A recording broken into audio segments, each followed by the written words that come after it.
بسم الله الرحمن الرحيم آتوني زبر الحديد حتى إذا ساوى بين الصدفين قال انفخوا حتى إذا جعله نارا قال آتوني أفرغ عليه قطرا فما استطاعوا أن ينظروه وما استطاعوا له نقبا قال هذا رحمة من ربي فإذا جاء وعد ربي جعله دكاء وكان وعد ربي حقا صدق الله العظيم.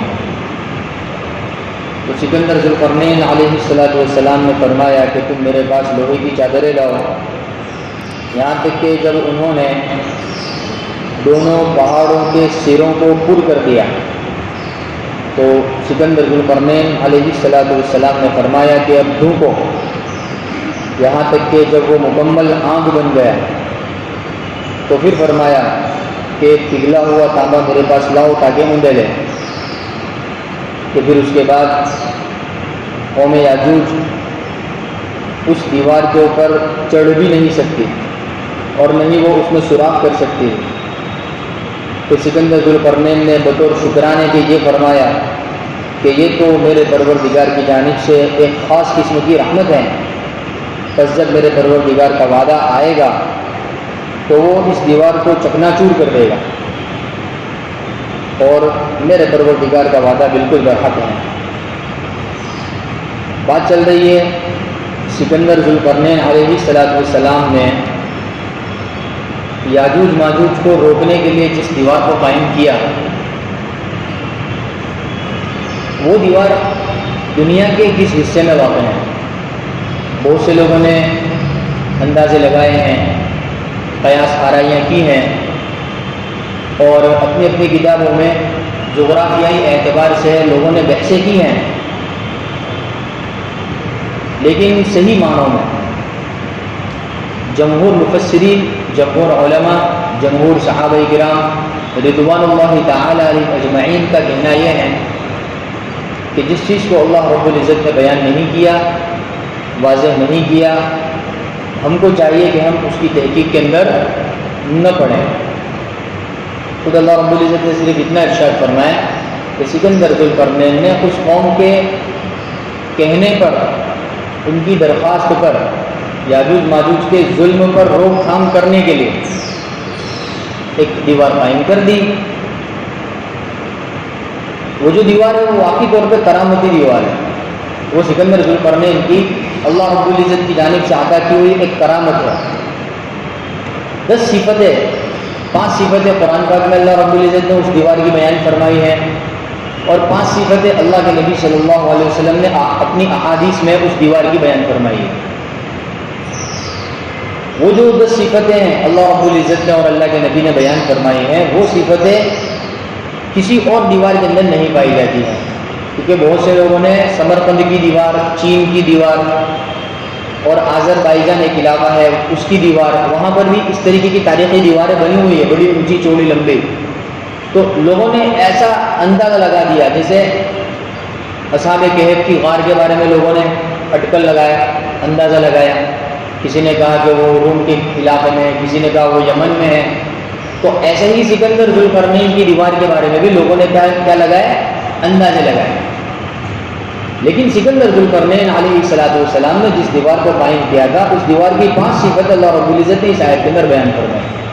پہلی 2 صفت تو خود سکندر ذوالقرنین سے متعلق ہیں کہ سکندر ذوالقرنین علیہ السلام مرد مومن تھے، اللہ رب العزت کے ولی تھے، اللہ رب العزت کے خاص بندوں میں ان کا شمار ہوتا تھا. تو اس دیوار کی جو تعمیر کرنے والے ہیں، اس دیوار کے گویا کہ جو انجینئر ہے وہ بہت بڑا اللہ والا ہے. اور اس کے مقابلے میں دیگر جو دیواریں ہیں جن کے بارے میں لوگ اندازہ لگا رہے کہ یہ بھی سکندر ذوالقرنین کی دیوار ہے، اس دیوار کو بنانے والے سب مشرک کا تھے. بات سمجھ میں؟ اور دوسری صفت وہ مرد مومن کی یہ ہے کہ وہ پوری دنیا کا بادشاہ گزرا ہے. پوری دنیا کا گزرا ہے کہ اس دیوار کا جو معمار ہے، اس دیوار کی جو تعمیر کرنے والا بادشاہ ہے، وہ پوری دنیا کا بادشاہ گزرا ہے. اور آذربائیجان کے علاقے میں، سمرقند کے علاقے میں، روم اور فارس کے علاقے میں، چین کے علاقے میں جو دیوار قائم ہے وہ مشرکوں اور کافروں کی بنائی ہوئی دیوار ہے، اور ان کی بادشاہت محدود بادشاہت تھی، کوئی لمبی چوڑی بادشاہت نہیں تھی۔ بہت سے لوگوں نے یہ بھی اندازہ لگایا کہ سکندر رومی جس نے اسکندریہ کو آباد کیا ہے، اس نے اسکندریہ کی حفاظت کے لیے ایک دیوار قائم کی ہے، یہ وہی دیوار ہے جس کا تذکرہ قرآن پاک میں۔ تو اندازہ لگانے والے عجیب عجیب طریقے سے کیا لگاتے ہیں، اندازہ لگاتے ہیں، کیونکہ وہ اسباب کی دنیا میں اپنا آپ کو دھنی سمجھتے ہیں کہ بھائی ہم نے بہت زیادہ ریسرچ کر لیا، ہم نے بہت زیادہ کیا کر لیے، تحقیقات کر لیے۔ تو وہ بندہ اپنی تحقیق اور اپنے ریسرچ کے اوپر کیا کر بیٹھتا ہے، بھروسہ کر بیٹھتا ہے، جبکہ اللہ جل جلالہ و نے ریسرچ کرنے کی کوئی جگہ ہی نہیں چھوڑی۔ اللہ رب العزت نے بیان ہی نہیں کیا۔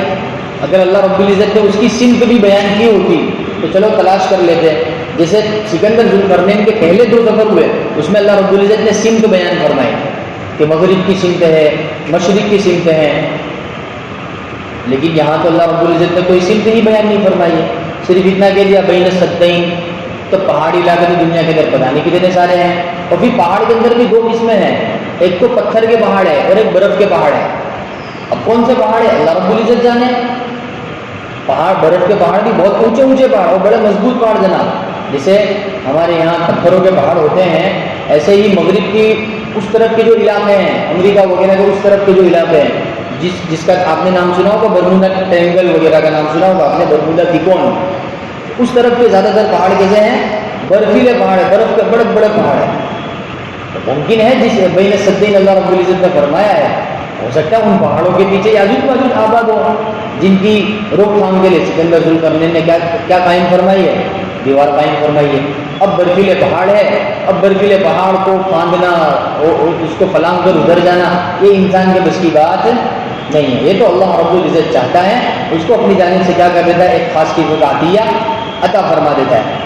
بہرحال تو سکندر ذوالقرنین علیہ السلام نے جس دیوار کو قائم کیا ہے، اس دیوار کی 5 خاصیتیں جو اللہ رب العزت نے بیان فرمائی ہے، اس میں سے 2 خاصیتیں خود سکندر ذوالقرنین میں، کہ وہ ایک تو مرد مومن تھے، دوسرے پوری دنیا کے بادشاہ گزرے ہیں، اور دیگر دیواروں کے جو تعمیر کرنے والے ہیں وہ سب کافر تھے، اور ان کی بادشاہت کیا تھی، محدود تھی۔ پھر اس دیوار کی اللہ رب العزت نے تیسری صفت جو بیان فرمائی ہے کہ زبر الحدید، آہنی دیوار ہے۔ کیسی دیوار ہے؟ لوہے کی چادروں کو بچھا کر وہ دیوار کھڑی کی گئی ہے، کوئی گارا مٹی نے اینٹ اور سیمنٹ وغیرہ کی دیوار نہیں ہے۔ بھائی پہلے زمانے میں جن جن لوگوں نے دیواریں تعمیر کی ہے، جیسے چین کی دیوار ہے، آذربائیجان کی دیوار ہے، ان دیواروں کے بارے میں لکھا ہے کہ یہ اعلیٰ قسم کی سیمنٹ اور اعلیٰ قسم کی پتھر اور اینٹوں وغیرہ سے بنائی گئی ہیں۔ تو پھر وہ سکندر ذوالقرنین کی دیوار کیسے ہو سکتی ہے؟ یہاں تو اللہ رب العزت فرما رہا ہے کہ سکندر ذوالقرنین نے فرمایا آتونی زبر الحدید حتی اذا ساوی بین الصدفین، کہ وہ لوہے کی چادروں سے اس کو پر کیا، اس کو بھرا گیا، تو پتہ چلا ان کی جو دیوار تھی سکندر ذوالقرنین علیہ السلام کی، وہ کون سی تھی؟ آہنی دیوار تھی۔ اور چوتھی صفت جو اس دیوار کی بیان فرمائی ہے وہ یہ ہے کہ اس میں کافی مقدار میں تانبا پگھلا کر ڈالا گیا، اور یہ جو دیواریں ہیں یہ مٹی کی دیواریں ہیں، سیمنٹ کی دیواریں ہیں، جب اس میں لوہا ہی نہیں پڑا ہے تو اتنی مقدار میں تانبا کس طرح پگھلا کر ڈالا جائے گا۔ اور 5ویں صفت کہ اس دیوار کے پیچھے یاجوج ماجوج ہیں، یہ یقینی بات ہے، اور جو دیگر دیواریں ہیں اس کے بارے میں ہم یقین طور پر نہیں کہہ سکتے کہ بھائی اس کے پیچھے یاجوج ماجوج ہیں، کیونکہ یہاں اللہ رب العزت نے یہ واقعہ ارشاد فرمایا ہے فَمَا اسْتَطَاعُوا أَن يَظْهَرُوا وَمَا اسْتَطَاعُوا لَهُ نَقْبًا۔ پھر یاجوج ماجوج اس دیوار کے اوپر چڑھ بھی نہیں سکتے اور اس کے اندر سوراخ بھی نہیں کر سکتے۔ پتہ چلا کہ یہی وہ دیوار ہے جس کے پیچھے یاجوج ماجوج ہیں۔ تو یہ 5 صفت اللہ رب العزت نے قرآن پاک میں ارشاد فرمائی۔ اگر یہ 5 صفتیں کسی دیوار کے اندر پائی جاتی ہیں اور دوسری 5 صفتیں اور جو اللہ کے نبی نے بیان فرمائی، تب جا کر ہم فیصلہ کر سکتے ہیں کہ بھئی یہ کون سی دیوار ہے، سکندر ذوالقرنین کی دیوار ہے۔ تو میں کہتا ہوں 5 صفت میں سے ایک صفت والی دیوار بھی کسی کو نہیں ملی ہوئی، کیونکہ اللہ رب العزت نے جس کی سمتوں کو بیان ہی نہیں کیا، انسان کی کیا طاقت کہ اس کو تلاش کر لیں۔ بات سمجھ میں آ رہی نا؟ یہ 5 صفتیں اللہ رب العزت نے بیان فرمائی، اور دیگر 5 صفتیں جو اللہ کے نبی صلی اللہ علیہ وسلم نے بیان فرمائی، اس میں سے پہلی صفت یہ ہے کہ یہ جو دیوار ہے سکندر ذوالقرنین کی، اللہ کے نبی حدیث میں ہے یہ بات، اللہ کے نبی صلی اللہ علیہ وسلم کے زمانے میں اس دیوار کے اندر تھوڑا سا سوراخ ہو گیا، اس دیوار کے اندر کیا ہو گیا ہے، تھوڑا سا سوراخ ہو گیا ہے، اس کی وجہ سے اللہ کے نبی صلی اللہ علیہ وسلم نے اس کو قیامت کی نشانیوں میں شمار فرمایا۔ سکندر ذوالقرنین علیہ السلام نے جس دیوار کو قائم کیا ہے، اس دیوار کا ٹوٹ جانا یہ قیامت کی نشانیوں میں سے ہیں، اور اس کا ایک سراغ اللہ کے نبی صلی اللہ علیہ وسلم کے زمانے میں ہوا ہے، اور اللہ کے نبی صلی اللہ علیہ وسلم حدیث کے اندر اس کو بیان فرمایا ہے۔ اور دوسری صفت جو اللہ کے نبی صلی اللہ علیہ وسلم نے بیان فرمائی ہے وہ یہ کہ اس دیوار کو یاجوج ماجوج روزانہ چھیلتے ہیں۔ کیا کرتے ہیں؟ روزانہ چھیلتے ہیں، لیکن اللہ رب العزت کے حکم سے وہ دیوار واپس کے واپس ایسی ہی ہو جاتی ہے، موٹی ہو جاتی ہے، تبدیل ہو جاتی ہیں، جیسی پہلے تھی، چکنی ہو جاتی ہے جیسی پہلے تھی۔ لیکن قیامت سے پہلے جب اللہ رب العزت کی منشا ہوگی، جب اللہ رب العزت چاہے گا تو اس دیوار کا جو سوراخ اللہ کے نبی کے زمانے میں ہوا تھا وہی سوراخ بڑا ہو جائے گا، اور پھر اس دیوار کو پھاند کر وہ لوگ کیا کریں گے؟ باہر نکلیں گے۔ یاجوج ماجوج کیا نکلیں گے؟ باہر نکلیں گے۔ اس لیے 70ویں پارے میں اللہ رب العزت نے اس کا ذکر فرمایا، اذا فتحت یاجوج و ماجوج من کل حدب ینسلون، کہ جب یاجوج ماجوج کو کھولا جائے گا تو وہ ہر اونچی پہاڑی سے بالکل سیلاب کی طرح پوری دنیا کے اندر پھیل پڑیں گے۔ من کل حدب ینسلون، اللہ رب العزت نے اس کو 70ویں پارے میں سورہ انبیاء میں اس کا ذکر فرمایا ہے۔ تو دوسری صفت جو اللہ کے نبی صلی اللہ علیہ وسلم نے ارشاد فرمائی ہے کہ یہ روزانہ کیا کرتے؟ دیوار کو چھیلتے ہیں، لیکن وہ دیوار جیسی تھی ویسی ہی دوبارہ ہو جاتی ہیں قرب قیامت۔ قیامت سے پہلے اللہ رب العزت چاہے گا تو پھر وہ دیوار کیا ہوگی؟ گر جائے گی اور وہ باہر نکلیں گے۔ اور اس دیوار کی تیسری صفت جو اللہ کے نبی صلی اللہ علیہ وسلم نے بیان فرمائی ہے وہ یہ ہے کہ اس دیوار کے پیچھے جو قوم آباد ہیں، وہ یاجوج ماجوج کی جو قوم ہے، یہ باہر کب نکلے گی؟ حضرت عیسیٰ علیہ السلام کے نزول کے بعد۔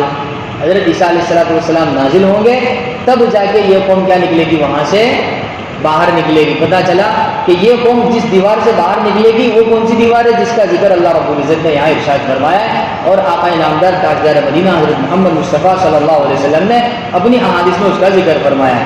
اور چوتھی صفت اللہ کے نبی صلی اللہ علیہ وسلم نے جو ارشاد فرمائی ہے وہ یہ ہے کہ اس دیوار کے پیچھے جو قوم آباد ہے یاجوج ماجوج، وہ سب کے سب کافر ہے، جہنمی ہے۔ سب کے سب کیا ہے؟ کافر ہیں، اور کیا ہے؟ جہنمی ہے۔ اور جہنم میں کافی مقدار میں یہ والی قوم داخل ہونے والی ہیں۔ جسے وہ حدیث میں نے مجھے شکل کی وہ حدیث بتائی تھی، قیامت کے دن اللہ رب العزت حضرت آدم علیہ السلام سے فرمائے گا کہ جنتیوں کو الگ کرو، جہنمیوں کو الگ کرو۔ ارشاد ہوگا کہ جنتی کتنے اور جہنمی کتنے؟ تو بتائیں گے کہ بھائی 1000 میں سے ایک جنتی ہیں، باقی 999 کون ہیں؟ جہنمی ہیں۔ تو اس میں زیادہ تر یہ یاجوج ماجوج کی قوم ہے۔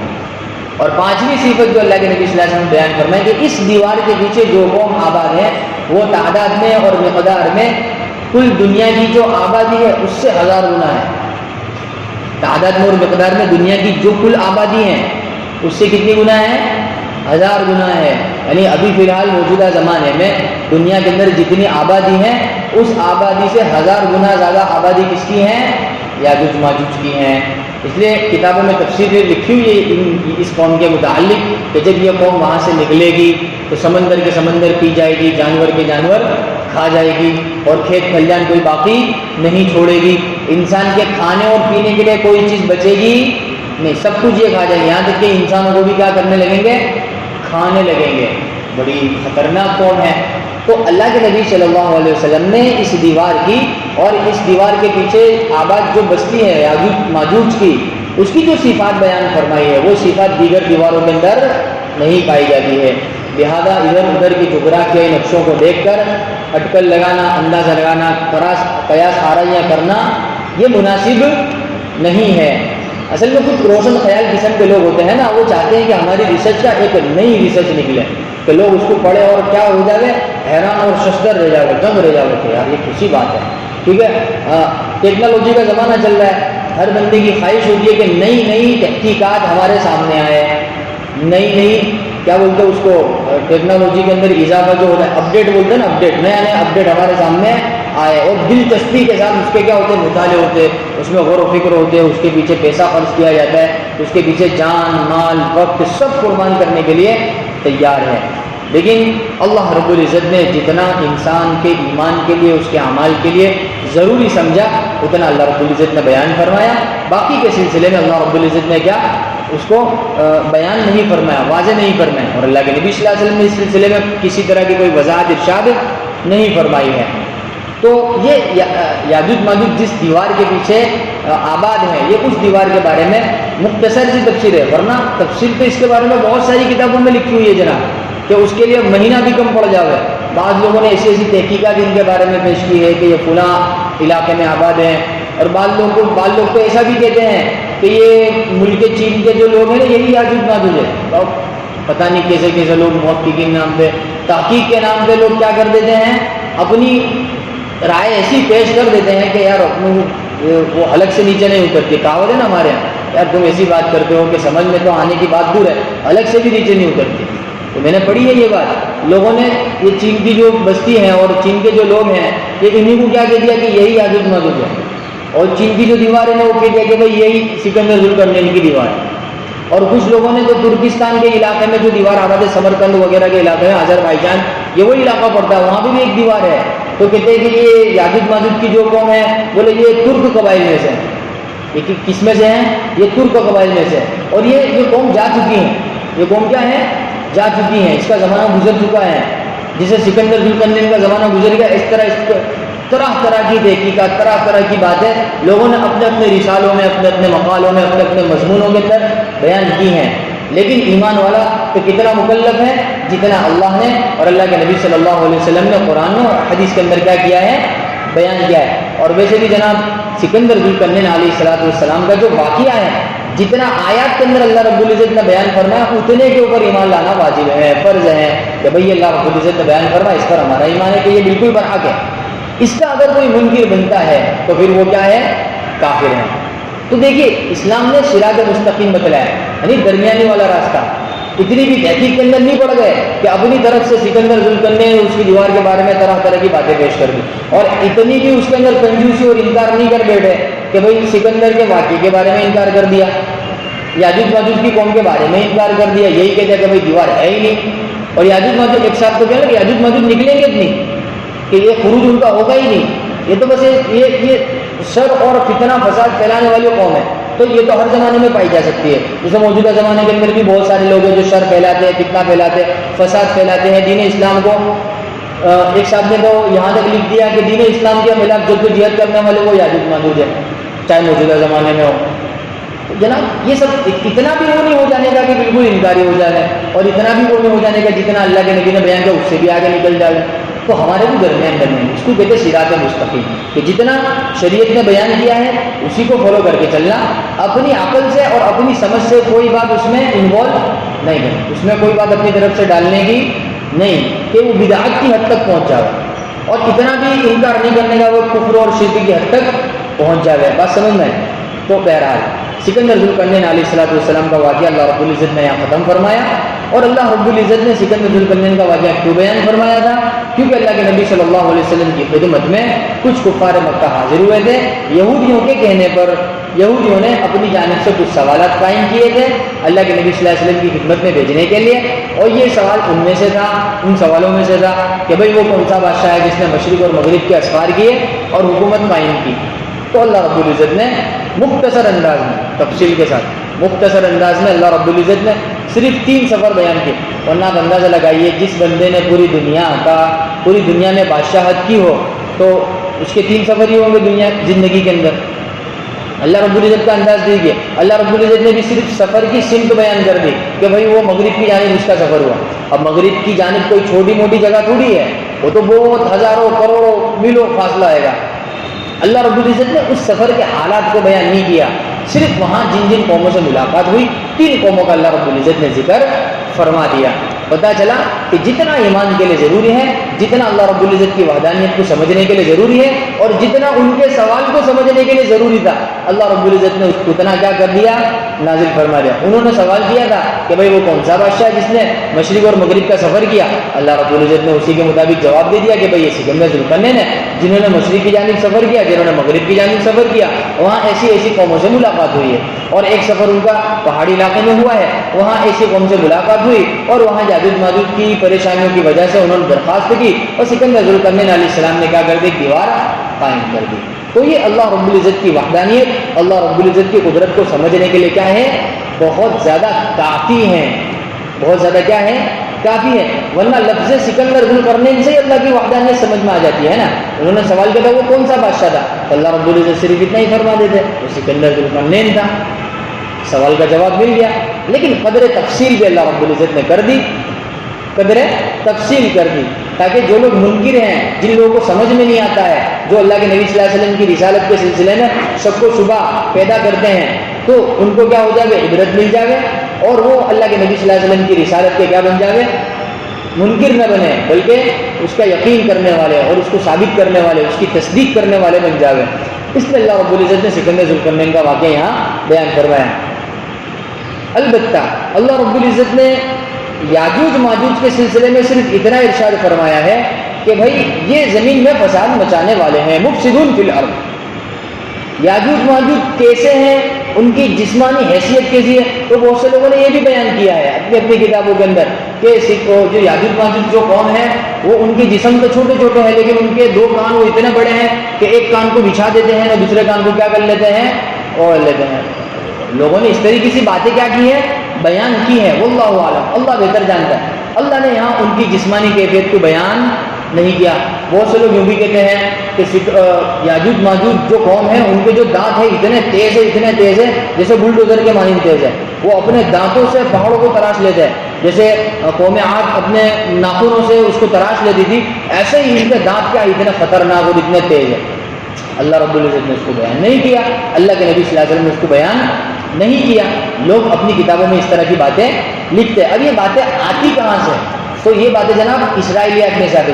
گزشتہ میں کل میں نے یہ بات کہی تھی کہ اللہ نے اور اللہ کے نبی صلی اللہ علیہ وسلم نے جو باتیں ارشاد فرمائی ہے, اس کے علاوہ جو ایکسٹرا باتیں آتی ہیں نا, چاہے قرآن کے اندر موجود واقعے کے اندر ہو, چاہے احادیث میں موجود واقعے کے اندر ہو, تو وہ باتیں کہاں سے آتی ہیں, وہ بنی اسرائیلیوں کے یہاں سے آتی ہے, عیسائیوں کے یہاں سے آتی ہے, یہودیوں کے یہاں سے آتی ہے, جس کو اصطلاح کے اندر اسرائیلی روایات کہتے ہیں. کیا کہتے ہیں, اسرائیلی روایات, کہ یہودیوں نے اور عیسائیوں نے اپنے اپنے باپ داداؤں سے اس کو کیا کیا ہے, نقل کیا ہے, لیکن اس کا کوئی اعتبار نہیں ہے. اس سلسلے میں ہم خاموش رہیں گے. کیا رہیں گے, ہم اس کا انکار بھی نہیں کریں گے, ہم اس کا اقرار بھی نہیں کریں گے, خاموش رہیں گے. اور ہم یوں کہیں گے اللہ رب العزت نے اپنے انبیاء پر جو کچھ نازل کیا ہم اس کے اوپر ایمان لاتے ہیں, اور جو کچھ نازل نہیں کیا ہے ہم اس کی کیا کرتے ہیں, تردید کرتے ہیں. اب جو اللہ قرآن پاک اور حدیث سے ہٹ کر جو باتیں ہم تک پہنچ رہی ہے, ہم کو اس کے بارے میں تحقیق نہیں ہے. تو جب تحقیق نہیں ہے تو ہم اس کی تصدیق بھی نہیں کریں گے اور ہم اس کی تردید بھی نہیں کریں گے, بلکہ ہم کیا کریں گے, خاموش رہیں گے. اسی لیے بعض علماء نے اپنی کتابوں میں اسرائیلی روایات کو بھی دلچسپی کے لیے خالی بیان کیا. کس کے لیے بیان کیا, دلچسپی کے لیے. یار یاجوج ماجوج کیسی قوم ہوئے گی, تو پھر ان کے بارے میں طرح طرح کی باتیں جو اسرائیلیات میں سے آئی ان لوگوں نے کیا کی, بیان کی. سننے میں مزہ آتا ہے نا, تھوڑا سا کیا ہوتا ہے, مزہ آتا ہے. جیسے اصحاب کہف کا واقعہ ہے, تھوڑا تفصیل کے اندر ڈیپ میں جا گئے, میں اس واقعے کو تھوڑا ایک دم جوشیلے انداز میں اور مسالہ وسالہ لا کے بیان کرے تو یار لوگ آنکھ بھی نہیں جھپکیں گے. اور بہت سے لوگ تو ایسے بھی ہوں گے ان کی دل کی دھڑکنیں تیز ہو جائے گی. بہت سے لوگ ایسے ہوں گے بیچارے ان کی آنکھوں سے کیا ہو جائیں گے, آنسو جاری ہو جائیں گے, کیونکہ اللہ کے نبی کی حدیث ہے ان البیان لسحر, کہ گفتگو جو ہے, بیان جو ہے, یہ جادو ہے. یہ کیا ہے, ایک قسم کا جادو ہوتا ہے کہ مخاطب کے دل کیا ہوتا ہے, متکلم جو بات کرنے والا ہوتا ہے نا اس کے قابو میں آ جاتا ہے. بات کرنے والے ایسے ہوتے ہیں نا کہ مخاطب کو کیا پلک جھپکنے کے لیے تیار نہیں ہوتے, ایسی گفتگو فرماتے. جیسے حضرت موسیٰ علیہ السلام کے زمانے میں سامری تھا. سامری جو تھا, حضرت موسیٰ علیہ السلام کی زبان میں لغلت ہے, لیکن سامری اتنا خطرناک بیان کرتا تھا کہ حضرت موسیٰ علیہ السلام کی قوم حضرت موسیٰ علیہ السلام کی بات ماننے کے لیے تیار نہیں, جبکہ وہ وقت کے نبی ہیں. اور سامری وقت کا فرعون ہے, کافر ہے, مشرک ہے, اللہ کے نبی کا دشمن ہے, لیکن وہ اس قدر گفتگو کر رہا ہے اور اتنی شاندار گفتگو کر رہا ہے کہ لوگ اس کی بات کے اوپر واہ واہ کر رہے ہیں اور نعرے لگا رہے ہیں, اور اس کی باتوں میں آ کر اور انہوں نے کیا کر دیا, وہ سامری کے ساتھ چلے گئے. اللہ رب العزت کا نظام ہے, اللہ رب العزت ایسی لوگوں کو صلاحیتیں دیتا ہے. بہرحال یہ جس طرح کے واقعات اللہ رب العزت نے قرآن پاک میں ارشاد فرمائے ہیں, جتنا اللہ نے اور اللہ کے نبی صلی اللہ علیہ وسلم نے بیان فرمایا ہے ہم اتنے کے مکلف ہیں. اللہ نے اور اللہ کے نبی صلی اللہ علیہ وسلم نے جو بیان نہیں فرمایا ہے, اگر کوئی کہیں اور ذریعے سے ہم تک پہنچا ہے تو اگر ہم کو اس کے بارے میں تحقیق نہیں ہے تو ہم نہ اس کی تصدیق کریں گے نہ تردید کریں گے. ہو سکتا ہے کچھ باتیں صحیح ہو, حضرت موسیٰ علیہ السلام کے صحیفے میں سے منقول ہو کر آئی ہو, تو ہمارا تو یقین ہے جو حضرت موسیٰ پہ نازل ہوئی ہے وہ سب باتیں صحیح ہے, یہ تو ہمارا یقین ہے نا. تو ہو سکتا ہے کچھ باتیں مان لو 99% غلط ہے, لیکن کوئی ایک بات صحیح ہو جو ان کے باپ داداؤں سے چلی آ رہی ہو.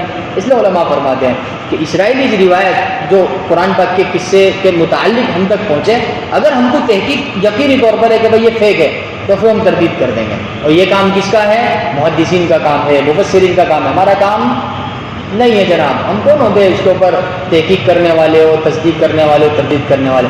اللہ کرے ہمیں بات سمجھ میں آ جائے، اور اللہ رب العزت نے اس واقعے کے ذمے میں جو سبق ایمان والوں کو اور امت مسلمہ کو موجودہ زمانے میں دیا ہے، اللہ کرے پوری امت مسلمہ اس کو سمجھ کر اس پر عمل کرنے والی بن جائے۔ سبحان اللہ۔